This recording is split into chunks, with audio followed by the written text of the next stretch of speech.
It has been reported by Hazrat Ali radiyallahu ta'ala.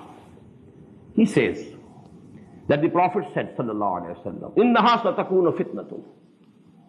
Very soon there will be a big turmoil, very big fitna.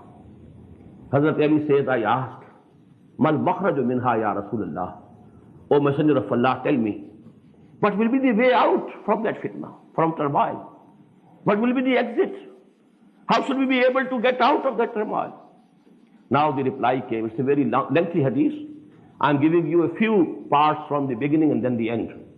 The Prophet replied, Kitabullah. The book of Allah is the only savior. Only through it you can save yourself from the turmoil. May Allah subhanahu wa ta'ala make me and you one of those people whose guidance has been guaranteed by Allah and His Prophet sallallahu alayhi wa sallam.